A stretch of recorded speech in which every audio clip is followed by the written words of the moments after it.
Welcome back to Finnegan's Garage. Thank you for watching. Do me a favor, smash that like button and the subscribe button. Tell your friends and comment on the video. Let me know what you think. This week is all about road tripping across America in this monster. And we're also celebrating WIRECARE's 20th anniversary, the company that's been behind Finnegan's Garage since day one, with everything you need to wire and protect your hot rod, race car, muscle truck, import, whatever you've got, they've got what you need to make that thing happen. And this series of videos all about this road trip is brought to you by WIRECARE.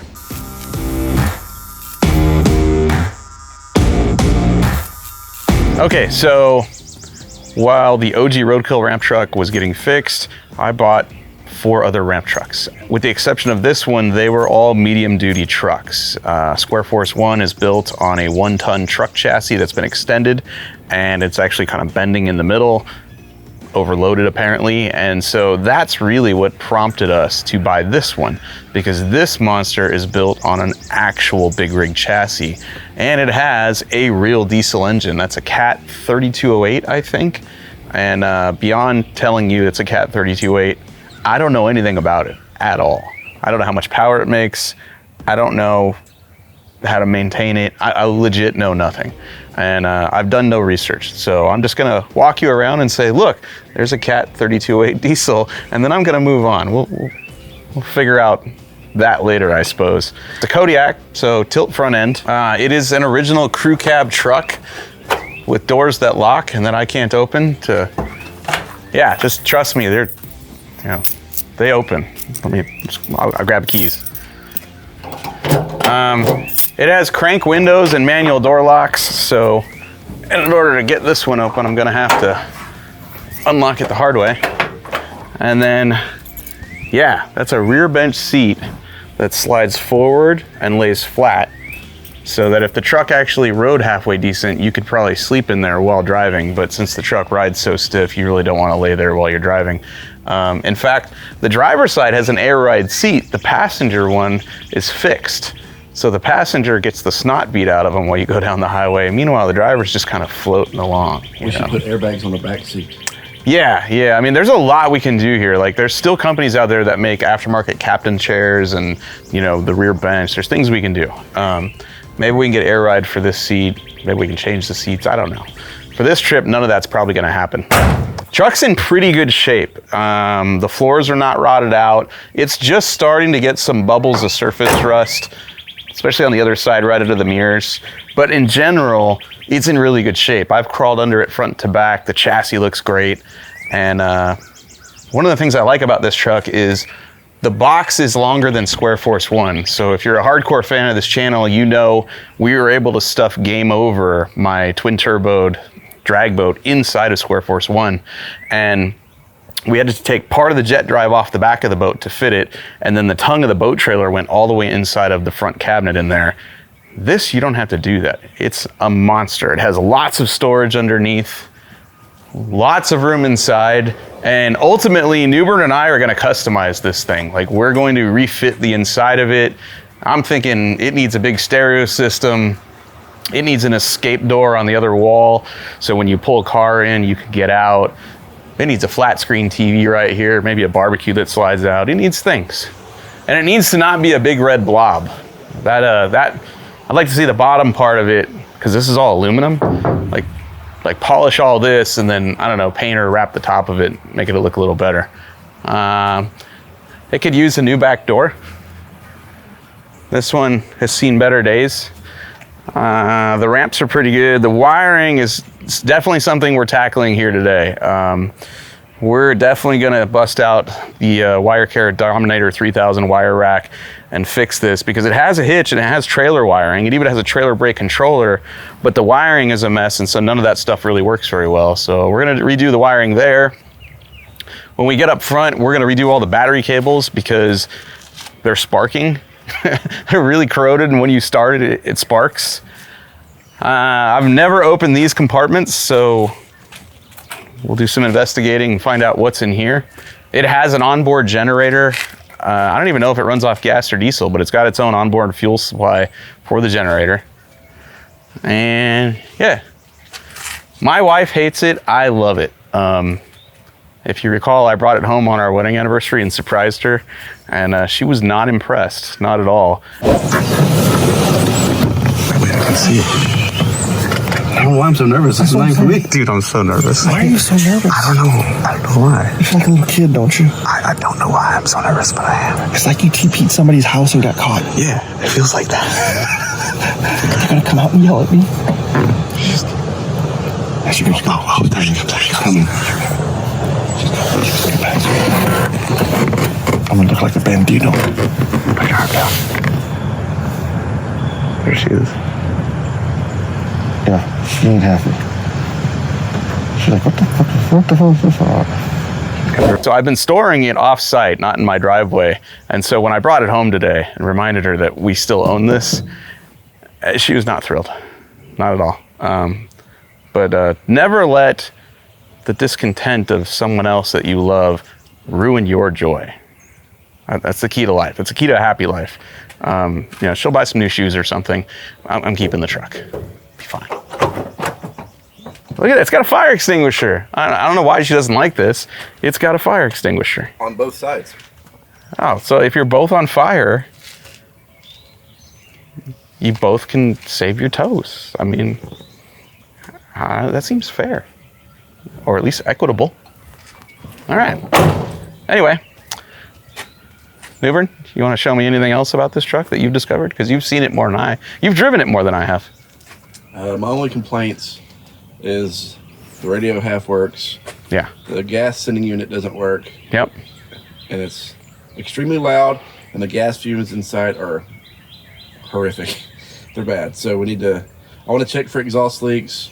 Maybe the muffler is right up under the cab, so I want to maybe extend it on back toward the rear axle somewhere or something. I don't know. It's got a muffler. Wow. Yes, it does have a muffler. Cool. So. I don't think it's working. It's really loud. Is it falling off? Is it not connected? Do I need to crawl under it? We should probably check it out. Oh, all right. Let me just grab some cardboard here.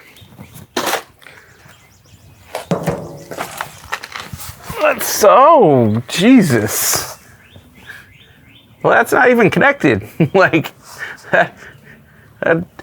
Wow. Yeah, it's got a huge muffler that dumps directly under the rear door, which, we should extend that. But it's broken in half right here.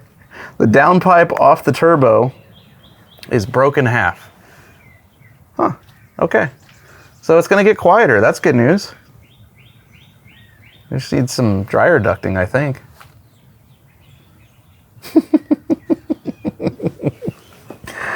What else are we gonna find that's just broken in half? What's in the glove box, Bo? Ooh, lots of stuff. Okay, first things first. CD. Oh, a Slipknot. All right. Looks like this thing spent time in New York. California Car Cover Company. Oh, axle straps and tie downs. Somebody bought good axle straps and tie downs. United States Auto Club. Oh, wait. Oh, this is racing. Hello. Wait a second here. Qualifying order. 2008. Springfield. Shane Hollingsworth finished 6th. And car number 20. Ricky Stenhouse. Hold on. Wait a minute. We got NASCAR drivers in here. Ricky Stenhouse in 08 qualified 44th in the 199 car at a Springfield track. Who else? I'm not a NASCAR fanatic, so I don't know a ton of people. So far, Ricky Stenhouse is the only... So whoever owned this was using it to go racing. Here's another one. Oh yeah, here's the actual printout of that race. Look at that. All right, that's cool. So we got some racing heritage going on here. Lincoln Hawk. We had some service work done in 03. Engine make, Cat. Engine model 3208. It looks like check and tested fuel supply lines for leaks. Check and repair for engine shutting down. Customer replace fuel filter, but engine won't start. That happened to us. Remember, it wouldn't start? And Aaron Reeves fixed it. Let's see. Wow, there's a long service list of what was done. Assembled fuel transfer pump. Cleaned engine valley. Replaced numerous fitting seals. Replaced injection pump housing.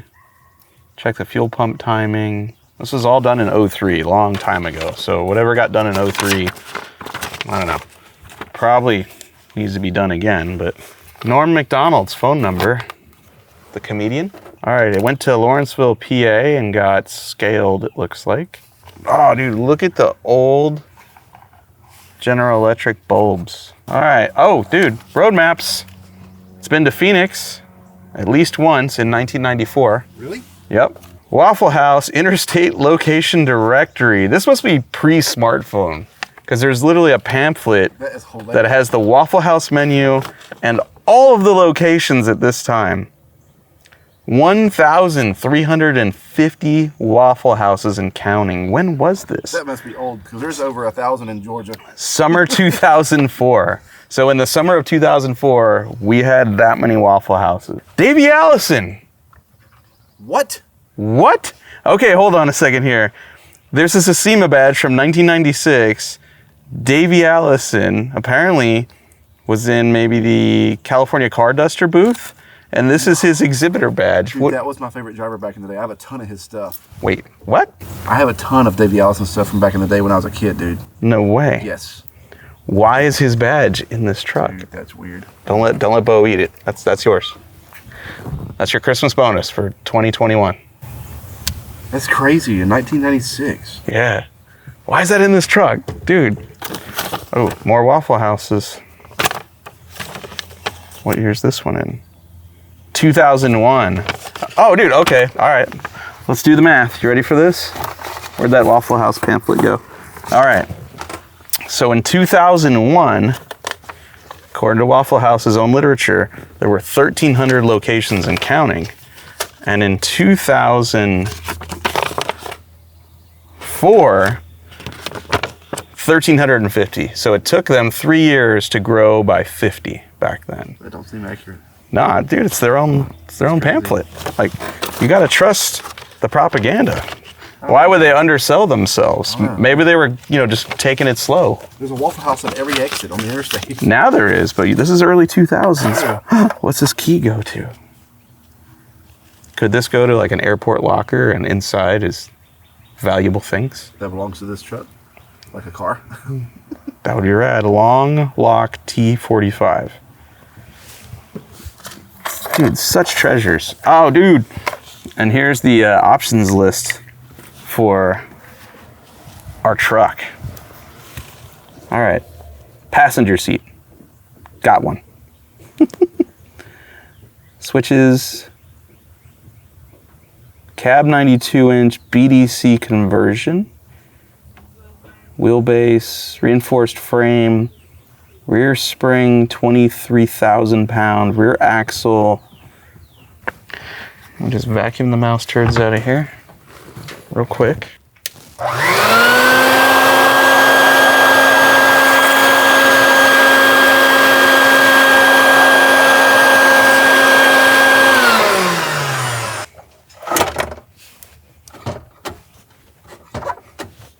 Custom.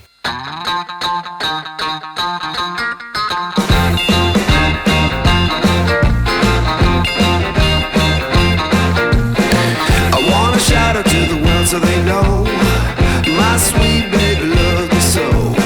She got me going, yeah, she turns me on. And she loves me, yeah, she loves me, and it blows my mind. Alright, so here's the deal. The truck overall is in great shape. The wiring, not so much. We have a lot of cables that look like this. See how the wire is not silver or copper, it's blue? That is corrosion all over the surface of that wire. We've had other places where it's just cracked all the way through. We had the ground circuit was actually coming from the negative post of this battery going to this disconnect switch, and the disconnect switch was just stuck in the frame rail with a nut, and it was dangling really loose. And like you said, I don't even know how this truck was running reliably. So we're gonna use some new stuff from WireCare and TechFlex and fix all of the battery cables back here.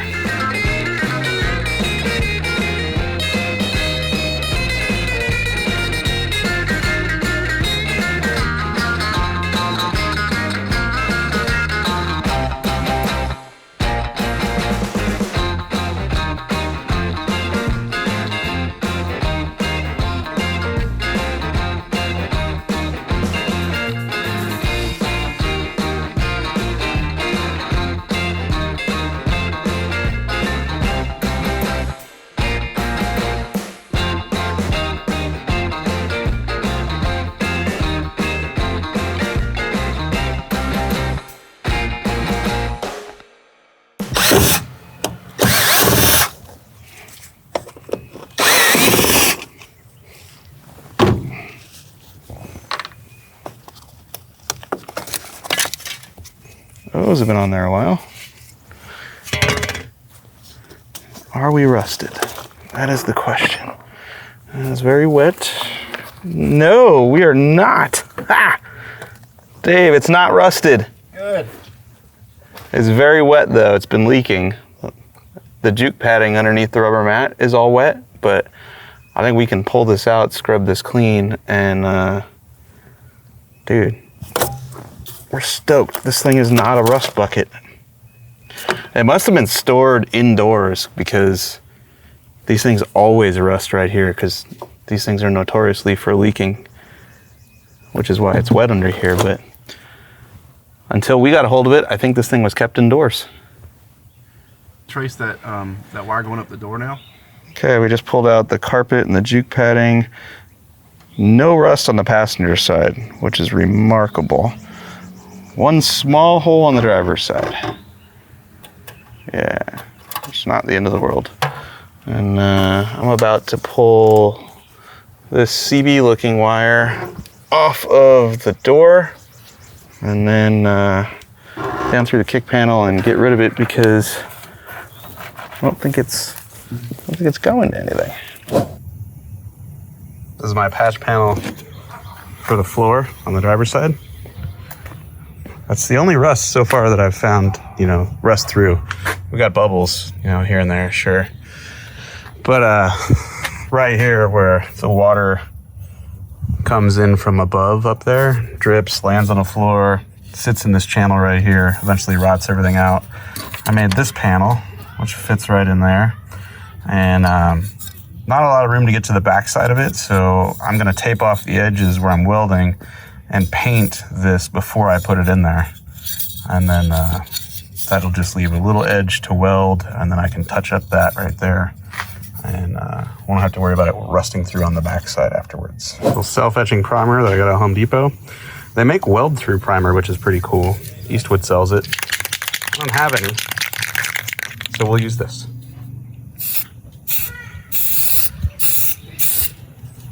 One light coat for no runs.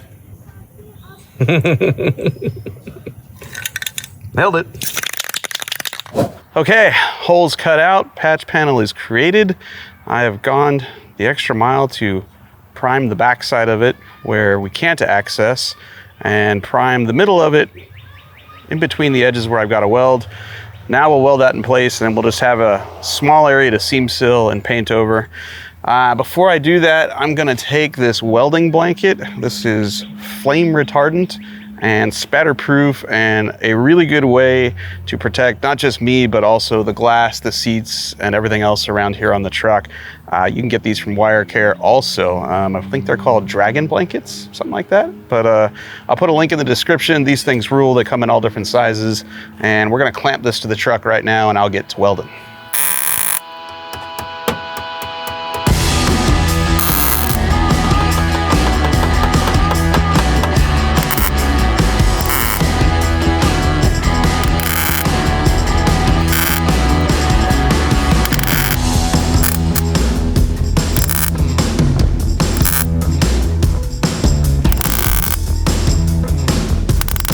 Grind it, seam seal it, paint it.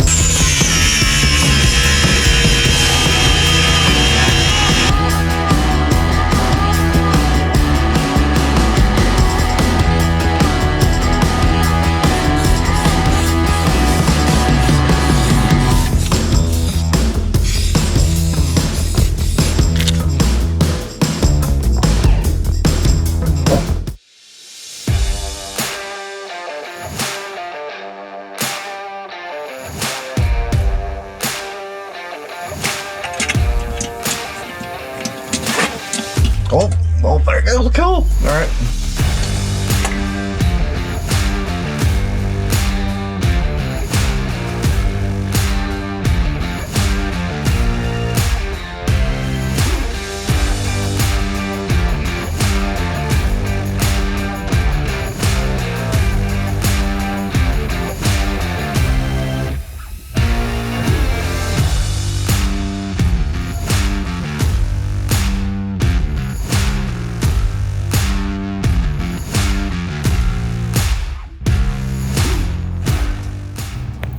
That was all of it? That's it. Good, because He was getting tired. I was about to have to switch to the Stranger.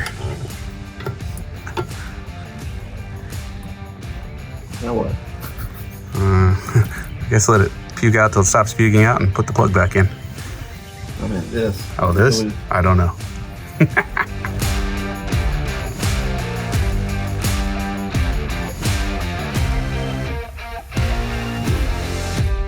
Floor is fixed. Wiring for the batteries is done. Really all we've got to do now is pack and fix the taillight wiring and put the carpet and some sound deadening material back in this thing. And we are on the road for Arizona.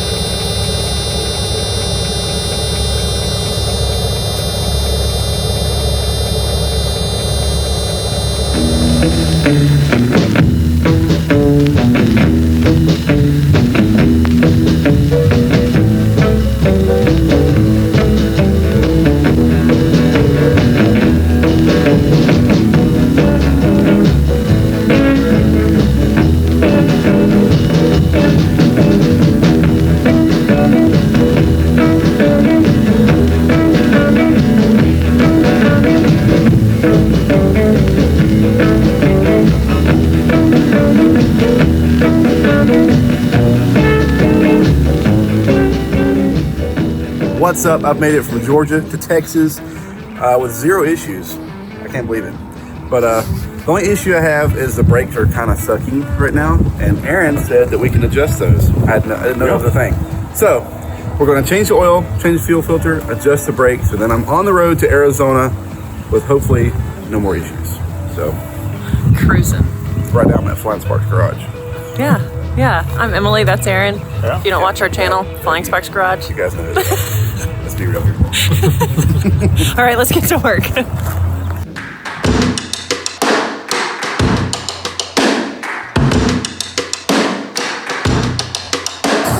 All right, I guess our work here is done, and it's time for Newbern to roll out, Sad. crank up Lincoln Honk, and drive off into the sunset. Come on. All right. The truck is now fixed. The brakes work so much better now thanks to Aaron. Now I'm going to drive from Texas all the way to Arizona. Going to meet up with Finnegan, who flew there to film a Roadkill. He's going to drive to Arizona, meet up with me, and road trip back home to Georgia. Let's take it real soon. This place is insane. Bar and grill, starting line, like directly in front of it. And then the track, which is like, the whole thing is like 10 to 12 feet deep, is right here. And then there's the pit. It's crazy. This place is insane. I'm excited to race here. Come on, and move it on. Come on, say it, babe.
Georgia to Arizona.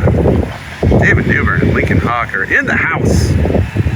Finnegan's Garage. And boy, do I have some news for him.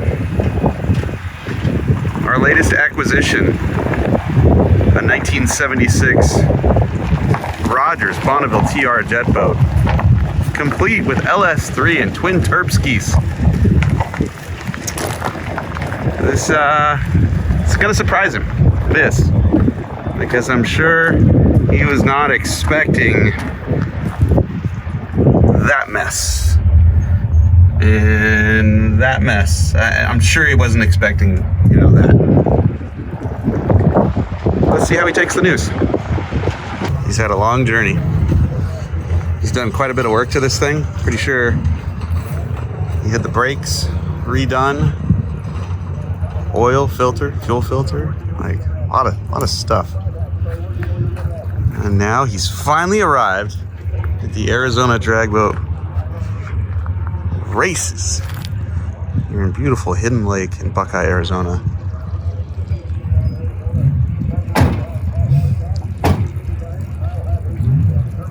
Welcome to Arizona. I made it. You made it. Look at my tan. Oh, dude, you are an official truck driver. Look at that. Look at my leg. You don't believe in sunblock at all, do you? Whatever. We're done. Sweet. Races are almost over. What do you think? She's a beaut. Does it run good? I see a lot of oil. It did run good. Oh no. Take a look.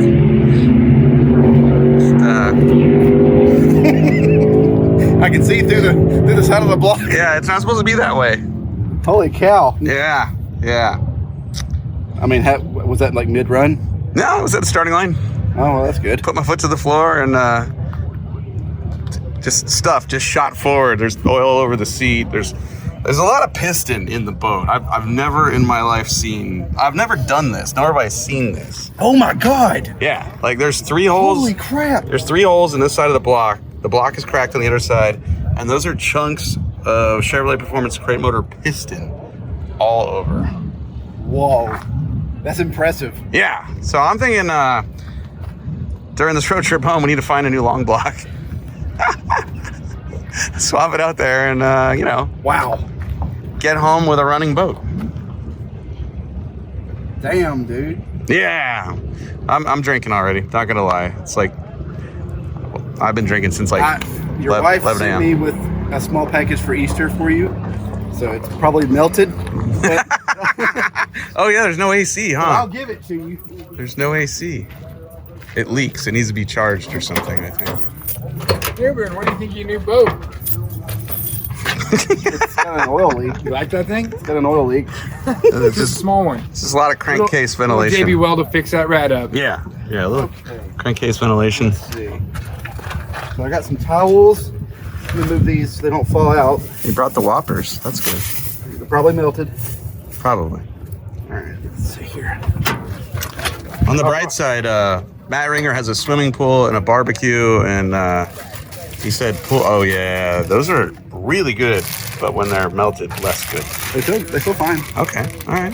They Oh make yeah, thin candy they got a shell. thin candy shell. You're right. Yeah, you're safe. There you go. Sweet. I'll take them. Happy Easter. Thank you. Happy Easter to you. Yeah, I brought everything. Guess we were on the side of the road. We got blankets, towels, sleeping bags, everything. Well, the Roadkill crew, this happened during a Roadkill shoot, felt so bad that not only did they give me a barbecue, they gave me the charcoal, they gave me a blender, they gave me a lot of stuff for our trip home. Perfect. As a like, hey, you just blew up your motor, sorry for your luck present. Wow. Maybe some food will make you feel better. Yeah. So we'll load everything, watch somebody else drag boat race, and then go to Matt Ringer's house and jump in his pool. Let's do it. All right.